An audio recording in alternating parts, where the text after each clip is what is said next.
Yeah.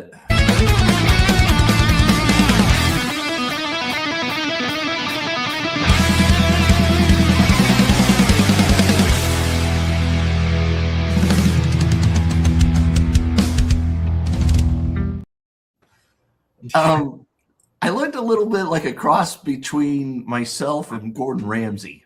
It's hard to get it right on point. Yeah, that was hilarious. Once again, though, welcome to the AI Revolution call. I'm Cody Willard. That's Craig Delaune. We work at 10,000 Days.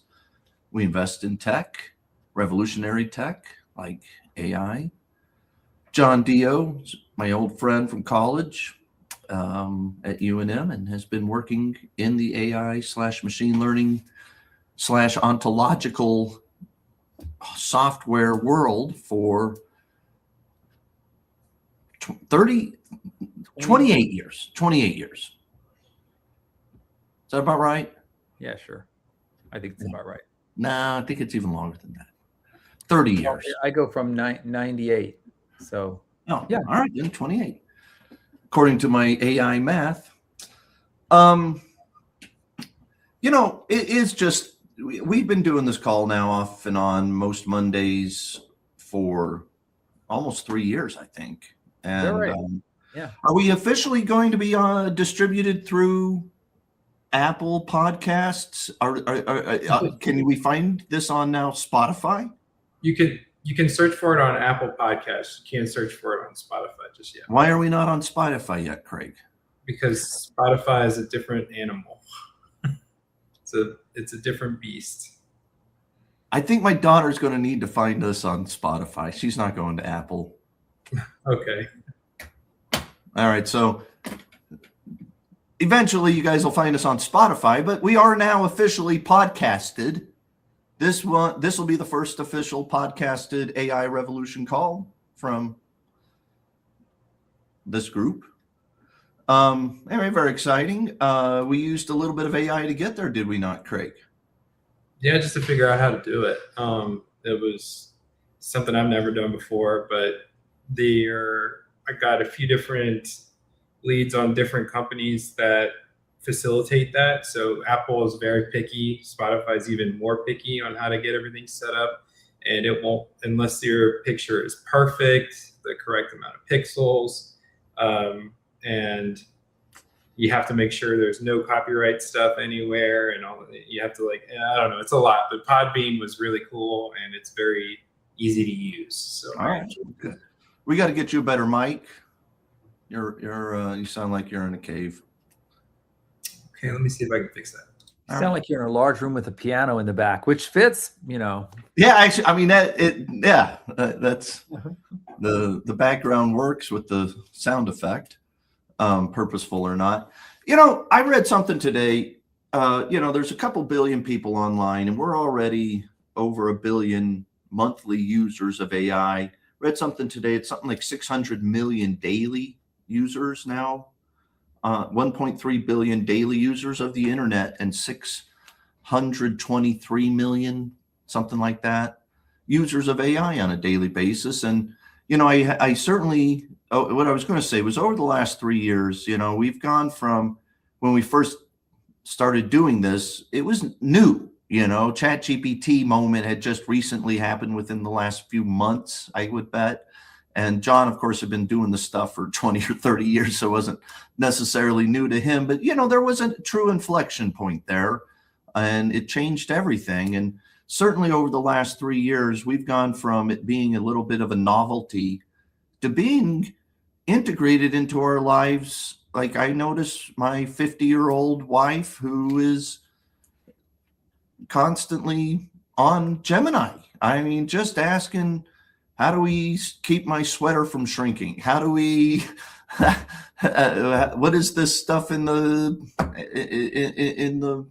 new fish tank? It's just remarkable how it is slowly but surely being integrated into our lives. And I think the real point I'm trying to make is that, we're probably still in the first inning, maybe halfway, maybe a little more than halfway through the first inning of the AI revolution going mainstream. And it still hardly any corporations are really integrating it. I'm still amazed when I play Madden football, which I haven't played in many weeks now. I should get back on it. That, you know, it still like has this stock footage and stock clipped voiceover for the announcers, and it's not real time. You know, like this stuff is still not even barely being integrated at all. Yet Anthropic is so desperate for compute that, you know, and not to mention OpenAI and everyone else, there's trillions of dollars of backlog on all of it, and we're not even using it yet. John? Yeah, first of all, Madden never updates things. They don't even bring them up. They make me so mad. I've given up on. You're a Madden football player? I used to, but every I expect, you know, a couple of years go by, I get another new version, and I'm like, this still haven't changed anything. Right. So, but yeah. Come on, you and I, we should have a tournament. That sounds like a lot of fun. We got to do that. Please continue beyond Madden. So, but in terms of like, I think of Anthropic's the topic of the day for what they ended up doing, because yeah, they're so short on compute that they went and made a deal with SpaceXAI for Colossus and take the whole thing for them. And let's explain. Colossus is the giant AI factory, like it is the giant data center that that XAI built for Grok, but they were willing, and the terms were so good from Anthropic, which has at this moment unlimited access to capital, basically, that Grok, SpaceXAI now was like, yeah, we'll rent you the whole thing for a few $100 billion for the next few years. So it starts with how often is a company's revenue like almost 100% gated by the supply side of things? Like how much compute can they get? They're not held back by demand. John, on that point, even moreover, when was the last time a software-based, cloud-based business was constrained by compute? Like that's actually interesting. Certainly, you know, semiconductors off and on for decades have had cycles most of the time where that there's more demand than there is supply being able to be cranked out. But in hardware in general, you know, physical goods are different because there's a constraint of factories. But you're right that it's actually, that's an interesting point. It's not just that it's this huge number that's not being constrained by the law of large numbers and still growing at incredibly fast levels, but it's a software-based business that is completely constrained by compute, by the amount of processing power it can get its hands on. And if they can get their hands on it, then they were 10x last year, and they could be 10x this year. And if they one more of those in a company of that type, basically it's kind of game over if that happens, but I don't know if it will be. You know, Google has a shot still. OpenAI, maybe it seems like less so as time goes by. They're all still in it, but with that deal Anthropic made, they really shifted into the pole position. The deal getting that much compute from XAI. Yes. Right. And then from an XAI standpoint, I think like SpaceX, what are they called now? SpaceXAI. They they talk about data centers in space and how they have to do that because the capacity is going to run out. But really, I think it's a great hedge for them that, well, people could say, yeah, you know, there's risk associated with like tons of things, all the variables of, is this thing that's never happened before going to work? And, you know, you can fall back and go, look, it's Elon. Things end up working. But, you know, when and so forth, people waiting for that to take hold. And while they wait, now they're off making $3 or $4 billion from Anthropic. And John, I'll take it to another, just taking that to its logical endpoint there. This helps finance the data centers in space, and it offloads the risk of needing to grow revenue inside of Grok, which, by the way, now in the Tesla having access to Grok has another just incredibly small improvement, but it is so revolutionary to be driving around and, hey, we're going to a Neil Diamond tribute concert at the Spencer Theater. Let's ask it about the Spencer Theater. And it's incredible. It's just, what you learn while you're driving along or having it give you a tour of a city. It's fun. Anyway, or even doing your navigation point. That is not, it's a distribution of Grok, but it's, again, not monetized.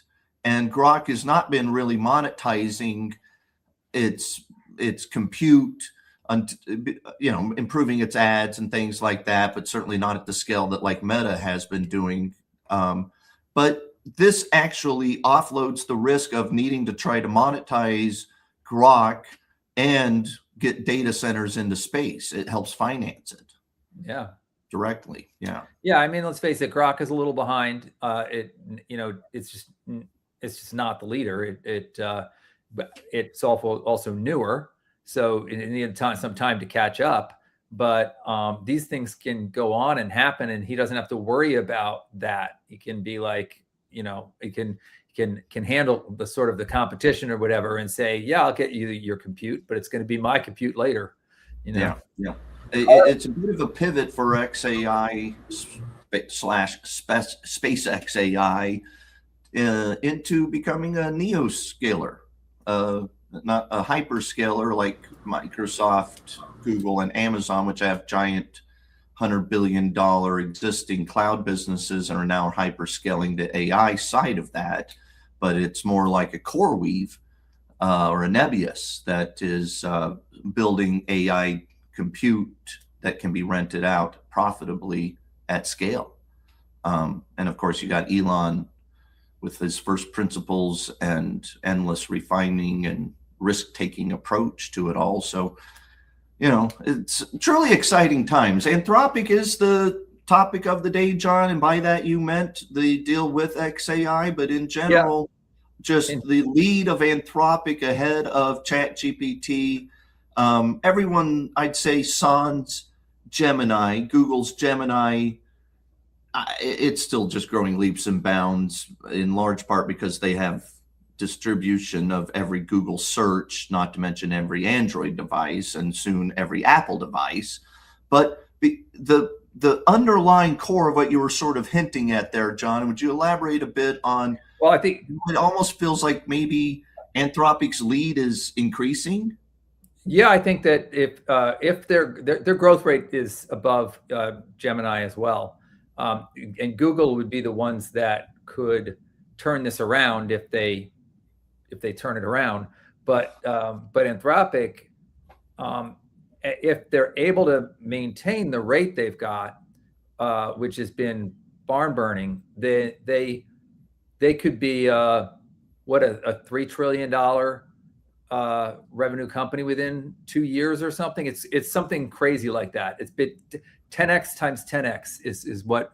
Right, and it's something, tens of billions already. So let's call it 30 billion, 10x, 300 billion, 10x, $3 trillion revenue. I don't know that they're planning, that they're actually going to be able to do that quickly.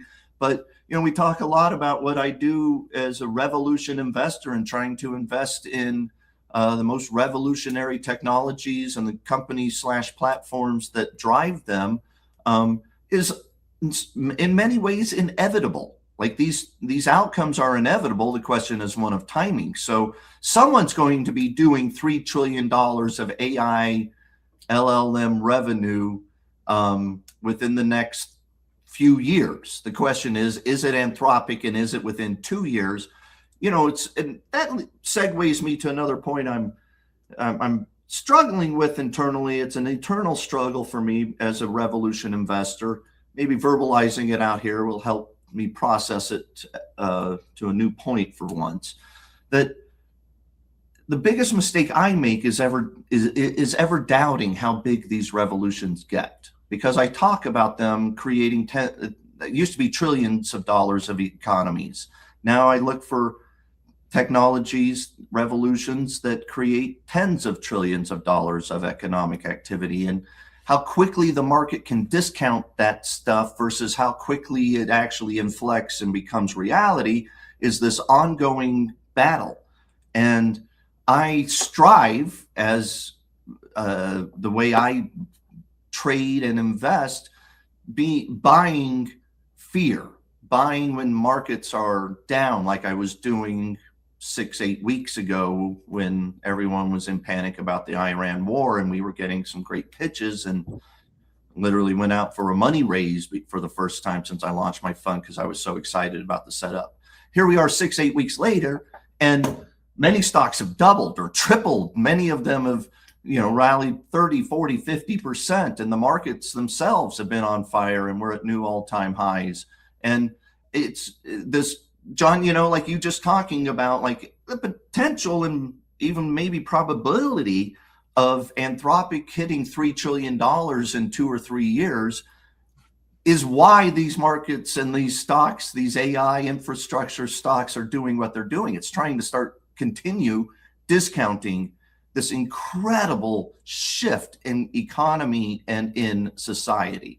So, and what's holding it, potentially holding things back, is energy. We've talked about it, and there's getting to be some real pushback, just from like how many is it? 30 out of 50 states are fighting against having any of this, power stations happen in their state. New data centers, you mean? Yeah. Yeah, I think Maine. Well, I'm in power. But I think they go together, maybe, because if it's the data centers, there's the data centers. I don't think anyone's against, John. I think it's maybe semantics, but nobody is against more power stations. No, they just think the power is for the data stations. They might not want them in their backyard, but everybody wants for the data. For the data centers, they're going right. In That's It's because it's power centers for data centers. Yes, it's the data centers' demand on power that is the reason there's a political backlash 100%. Against data centers. Yeah. Craig, you were about to contribute there. What were you going to say? Yeah, Maine is the first state to ban data centers in their state, so they don't want any states in there. And it's like it's a disease. Well, but look, I mean, you can understand politically how that works. There's always backlash against trillion-dollar businesses and those are the companies that are most aggressively spending to build these data centers. There's always backlash against higher energy prices, and more demand on the energy grid from data centers would make energy prices, and probably has made them go up at least a little bit thus far. The fact is that there's this other side of the argument, sort of like there always was about Bitcoin and crypto mining technology. And everybody's like, hey, it's such a demand on the grid. But yes, also they're building these Bitcoin mining and data centers with as much of their own independent energy generation sources as possible. And so if and when there are times that the grid needs more energy than it currently has, say in a heat wave when there's lots of air conditioners running, that excess capacity from those data centers could and probably will be at least partly allocated towards the energy grid to contribute and keep the grid flowing and to keep prices relatively low. So, but yes, there's major backlash against it, and it is what it is. I mean, that's what you're describing has to become less of a hypothetical and more of this is how it works. So there's some talk of in a given community where a data center comes in, you're paying for people's electricity. You basically, you're going to subsidize everybody in the community. Yeah, and there's subsidized. And by you mean the company that's building the data center, not the taxpayer. But I'm saying subsidized sounds a little like, like untrustworthy, like we're going to knock 10% off your bill. Oh, sure you are. Versus, no, we're like going to pay it. You don't pay for electricity anymore, kind of thing, because the level at which they need to come in with power makes the power of the community they come into be like de minimis by comparison. Yeah, de minimis relative to how much the actual data center will be Yeah. generating and consuming. So there's So that. there you go. Yeah. Right. But John, you're exact. I like how you phrased that. It does need to become less hypothetical and much more grounded in reality and actual terms of agreement. And we are still in the hypothetical phase of this incredible, which is itself sort of incredible. It underscores the fact that the government cannot stay up with the pace of change that is happening in technology and AI, which is probably a good thing. But they are like, it's literally $1 trillion or almost $1 trillion of capex in the US alone on data centers this year, up from 100 billion. And the government is still like, yeah, hypothetically, such and such. What's the annual GDP right now? 38 for the US. Craig, will you ask? No, that's the debt. Isn't that the debt? 38? Okay. I think it's more. So it's about 7. More than that. It's about 7. Our nominal GDP is 31 trillion. Wait, if it's 31, and the debt is okay. Oh, I was thinking of I was thinking of the deficit. Right? The deficit. The U.S. budget, the government budget is what, 7 trillion or some number like that. Okay. Yeah. The debt is like 40 trillion. So the debt. So GDP is 30 something. So you get 3 trillion from this one, and the data centers, and then the other ones, and adds up. You got like a couple of years from now, $6 trillion coming from this side of things. It starts to be a sizable piece of GDP. No, and not starts. It's already, like, this year, the spend on AI data centers alone is equivalent to almost 2.5% of US GDP. That does not include the magic that happens when you spend $800 billion in 1 year, and that includes what happens with pipe fitters, plumbers, electricians, tractors, construction workers, caterpillars, dirt work, and then the restaurants in that area that has all those even just temporary 2-year workers building the data center, buying food, having drinks, and then the waitresses buying daycare. Like, they used to call it trickle down, and I'm not going to use that term because it's politically loaded, but that is what I call the percolative aspect of the economy. It just percolates, and it goes everywhere, and it just builds upon itself and starts bubbling, and there's steam that rises, and it all happens, and there's trillions of dollars, maybe 5 or 10% of impact on the economy this year because of data center spend. And we're starting to see it in the labor numbers, in the new jobs. And that doesn't, I mean, I say starting because you'll have these like 155,000, some number related to that building data centers and so forth. Now, once those things are built, then you have another kind of jobs that. Well, and John, it's like, that's the thing about technology is that, stuff like this can have 10, 20-year cycles of, even if it's not doubling and tripling in its growth every year, it's still $1 trillion per year for 10 years is the low end of what you should expect now. It will probably be more than that. Some years it'll $2 or $3 trillion of spend. Some years eventually it'll go back down a little bit.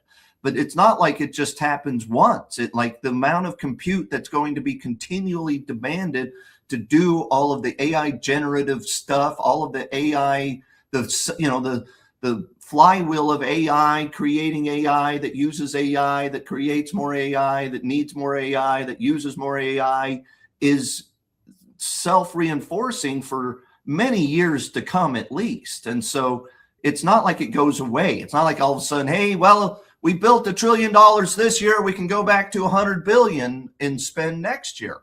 It doesn't work like that. It's not cumulative, but it is like, it provides a base, and especially if we are right, which is the data is proving this out, that the return on all that investment invested in the data center stuff is probably 30 to 40% ROI. And then, so, and then what's it all getting used for? You know, on a daily basis, I'm working with this stuff for developing software. Today, I was working on a bug and working with Claude, Anthropic's system there. And it's going through and looking for what might be causing the problem and coming up with this and that and going through.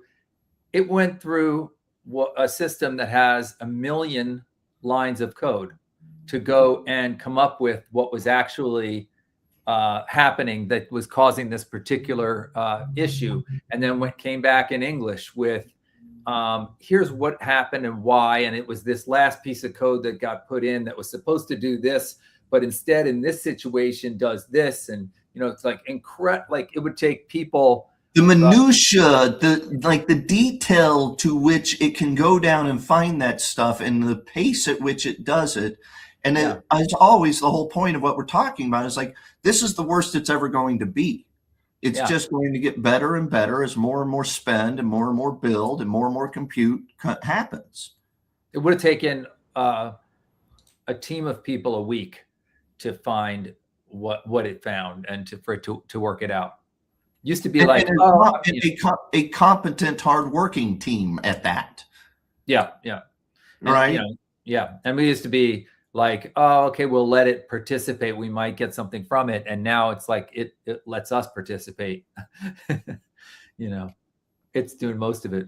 Mm-hmm. It's just great. And you laid off half your team? No? Nobody, because we're making. Yeah. That's so strange. I thought it was going to. No layoffs. Hey, knock on wood, right? But it's so far, you know, what we're doing is so sophisticated that maybe we didn't grow the team we would have had to. And maybe if we tried to grow the team, we would have run into the complexity of the too many people trying to, you know, teach each other about what's up with different things. So we're probably getting more done with the same team than, you know, we otherwise could have. I just want to repeat, this is where like the magic things of the economy start feeding upon themselves, is because it's not like just because there were fewer people hired at John's company because they're able to do more AI stuff. But if John's company is able to do that much more sophisticated and that much more productive stuff internally, there's more profits inside of their company. There's more growth inside of their company. And then thereby other companies, suppliers, customers, et cetera, all benefit. And the whole thing, their employees benefit. Yeah. All of it feeds upon itself. The piece I'm not sure I understand is I can see how this technology, at least, you know, on the side of like it helping write code, which is an area where it does really well. It's one of its best areas, you know, so far. I can see how much value it provides. What I don't maybe get is how much demand there is for, and we talked about this a little bit, but how much demand there is for like new software out there in general. And I think that there was that, I forget the name of the law, like the one of these things, it's, you know, it's ironic or something, but it's that the Jevons law. Huh? Jevons law. Yeah. The more, the cheaper it gets, the more demand that's needed anyway. So it's, you know, like if you're saying, oh, revenues are going to go down because you can't charge as much for it. It's like, no, you don't charge as much for it.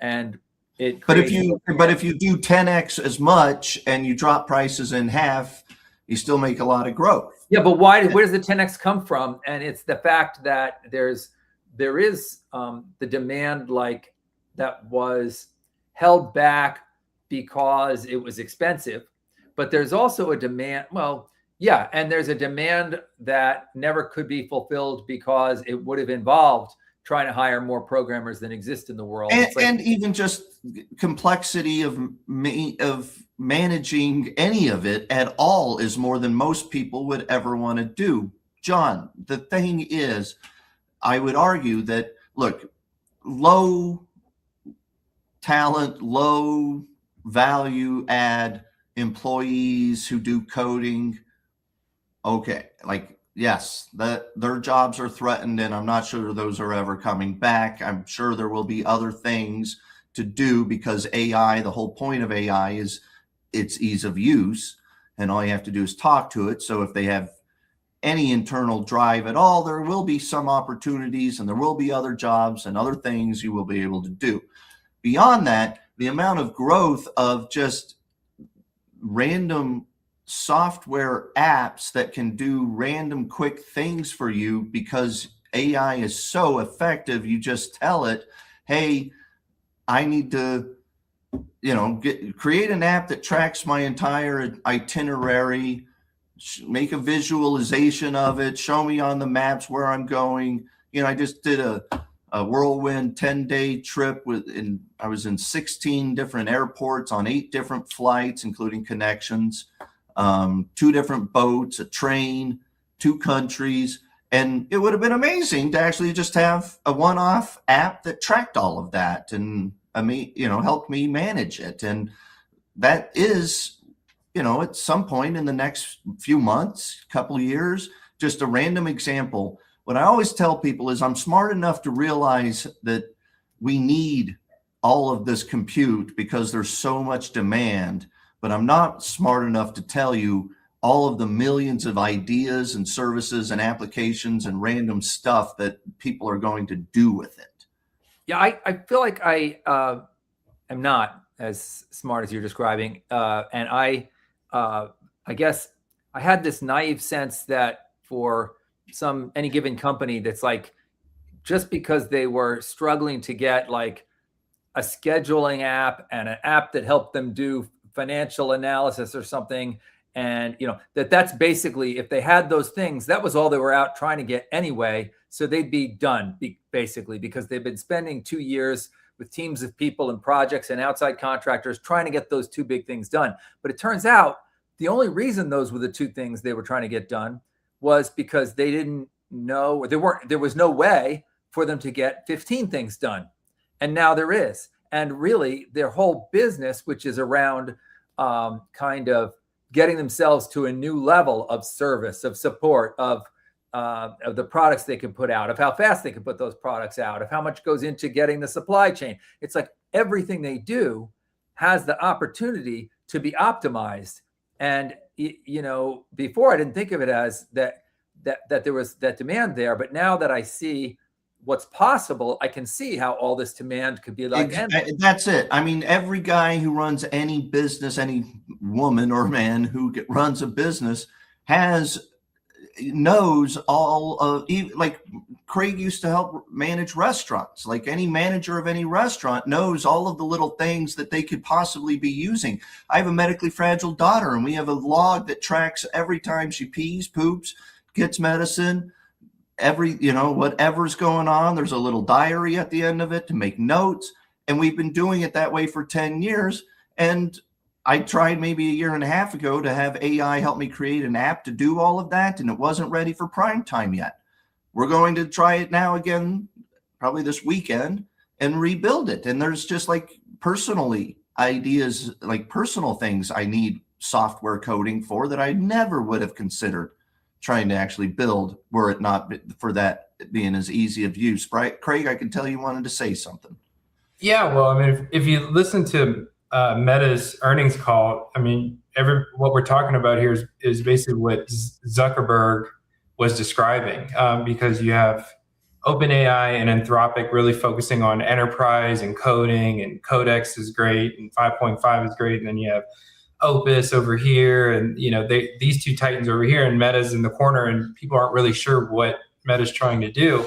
But what Zuckerberg said is he's not going to give Codex or Claude Code or any of these really, I would say, hard to use tools for like the regular person to his mom. And what he wants to do is make something like, we've used Manus, but something even easier than Manus that's integrated, that just does stuff. Like this is, it was like, oh, hey, I know that you post a lot about, like Lori posts a lot about your daughter. So, on Facebook. So it's possible Meta could be like, hey, did you want to do an app or something like that, or this, that, and the other? There's all kinds of things that Meta could assist you with a really good harness on a top tier model, which I'm not going to say MuseSpark is better than 5.5 or better than Opus 4.7, but MuseSpark is a great model. They're already training the next one. And as long as you have a solid harness around it, what you're describing is not far off. I think it's like the end of this year to be super solid for whatever you want to do.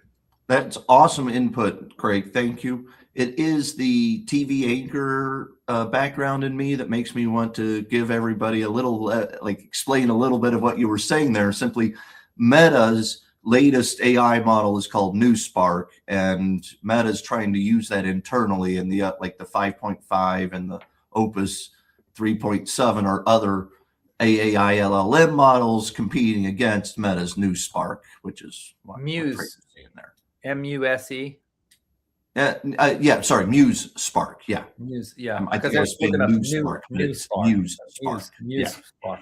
You know, on all of this note, I in London a few weeks ago, might have been Manchester, wherever I was at for this lunch. I had a really insightful businessman talking about AI and whatnot, and he made an analogy that if you're trying to put a hole in a wall and you've been using a drill and a drill bit forever, you might think you got to just build a better drill bit.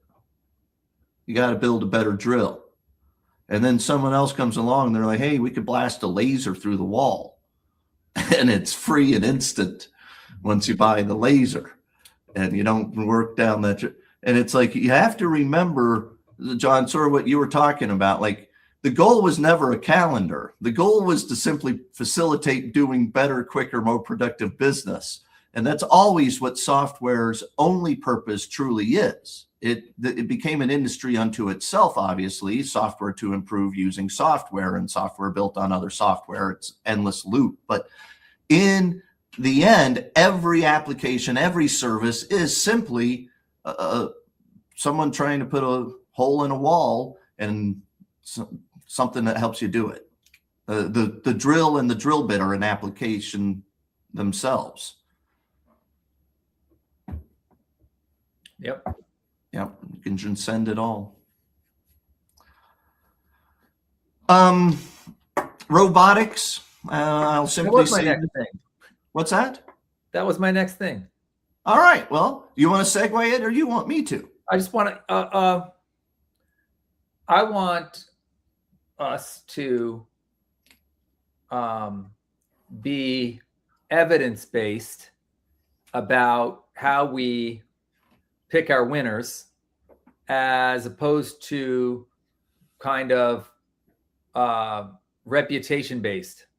And I think that if you look at Optimus and you say, well, it's Elon, so of course it's gonna be number one. I'm not seeing it yet from Optimus 3, but we're not being shown Optimus 3 yet. And I think we need to see something there in order to be objective about what's coming. I would argue that I'm being objective when I think Brett Adcock at Figure is not going to ever produce a viable commercial robot, and that I think Elon's history of delivering credible products eventually would mean that he probably will. But I get what you're saying. Elimination.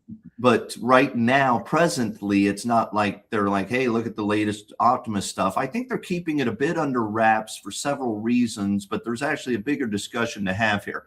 The reason they're keeping it under wraps, they do want to leapfrog ahead and not just show some incremental improvements. And the other main reason, I think, is Elon's even verbalized that people, as soon as they show something, the Chinese and Brett Adcocks of the competitors of the world immediately go out and start trying to copy it. And so I think they're trying to do several leaps forward and then show something that's, 3 to 5 years ahead of anyone else before they show anything again. I have a question on that same sort of thought process, though. Is Elon's approach to doing this, let's call it Tesla's approach to doing this, is to try to make it basically as holistic and turnkey from the beginning, before they start selling it. And I think what we see with a lot of like the robots from China, and a lot of just the even other American startup robot companies, and like the half marathon gimmick that they ran with the robots a few weeks ago in China, is performative and probably not actually all that helpful.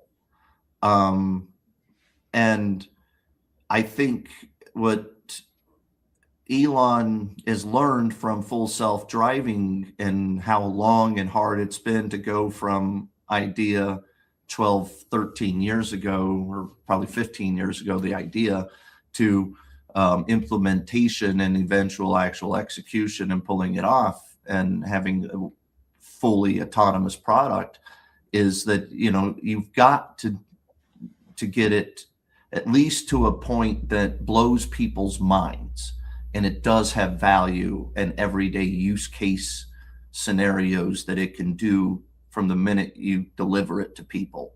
And I wonder what that, I'm sure there's some curve. We could probably use AI to help us figure out what that curve looks like, but there's a minimal level of competence that robot needs to have before Elon shows it again, and certainly eventually sells it as a deliverable product. How can he make a call about how, like, well, 3 is the one, that's the one we're going to be able to go mass produce? It's like, if it hasn't already performed those use cases, it seems a little early to go say that. Elon Musk, ladies and gentlemen.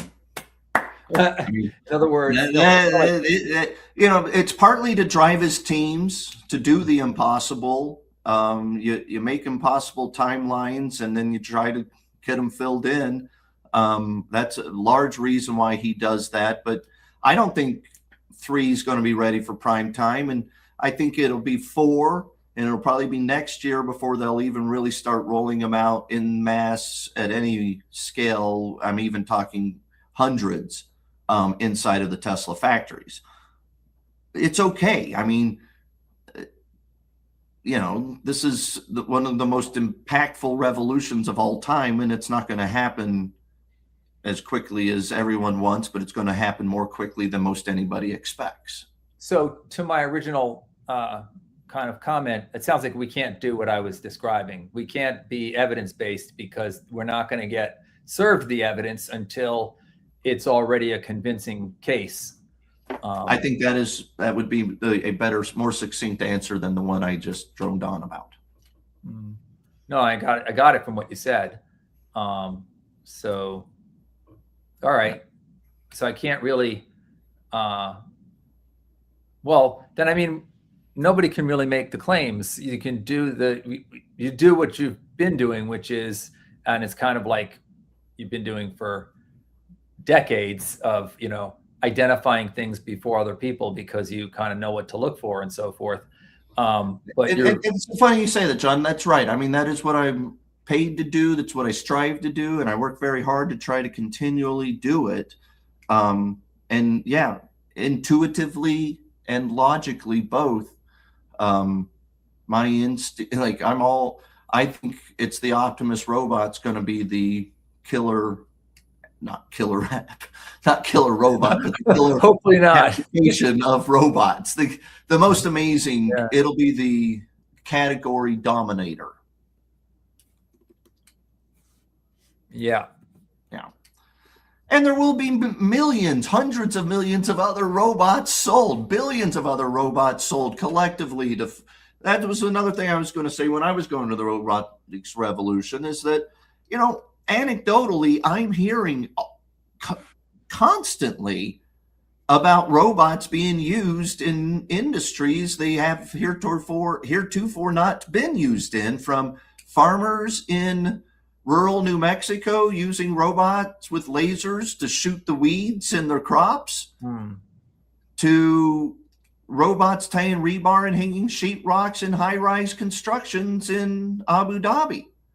And these are not humanoid form factor robots, obviously. Right. That's the point. Like, there's robots everywhere. Drones are a form of robots. Like, robots are already here. The robotics revolution is happening, and hardly anybody realizes that. Everybody's focused on the AI revolution, but the robotics revolution is inflecting right here, right now. We're having the Chat GPT moment of robots over a drawn out moment, call it a year's, 2 years span of time. The moment is a year or two, but it is happening aggressively and acceleratedly right now. Wouldn't Elon Musk say that a Tesla with full self-driving is a robot? 100%. Yeah. And it is. I mean, we got the latest 14 point whatever update in the Tesla Cybertruck in my wife's Model X the other day. And they're just, again, it just is better than ever. It just feels better, safer. It's amazing.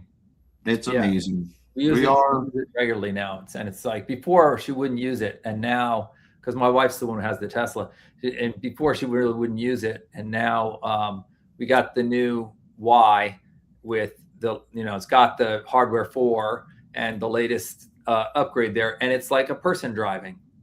It's funny. I've had a Tesla now for 7 years, several different Teslas over the last 7 years. And my parents just finally broke down and got one after they saw my Cybertruck drive me from a hospital appointment home. My dad was in the driver's seat, but didn't actually have to touch anything the entire way. And so he was like, oh my God, actually, maybe I need a Tesla. So they got a Model Y, and maybe 6 to 8 weeks ago. And just last night, we're over at my parents' house for Mother's Day. My dad's grilling burger, and he turns to me and unprompted is like, boy, I love that Tesla.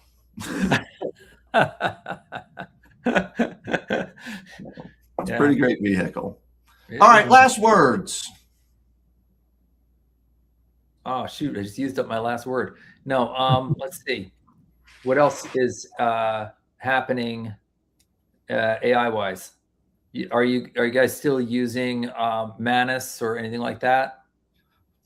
Yes, on a weekly basis, not a daily basis. Craig? So interesting. That was going to be my last word. So ChatGPT, OpenAI has been doing this thing to get people back on their platform after they had a little mini exodus after their snafu with consumers and working with the Pentagon and all that stuff. So they've been giving people like a month of free pro. So I got back on there just to try it out.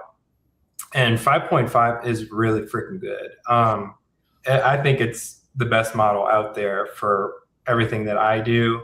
I had to do so I was working on Palantir today and doing some modeling, and I had it break down their commercial side of the business, and it thought and worked just like Manus did. It was pretty impressive. Now, I don't think it doesn't have the harness to be able to go and deploy different things and do all the really cool things that Manus can do as far as workflows.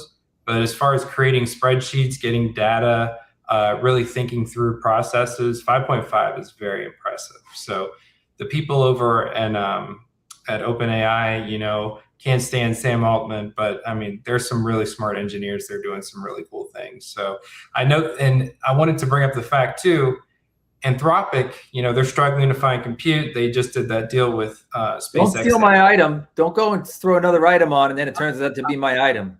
Hopefully it's not, but I just want to say Anthropic doubling their. No, it's not. No.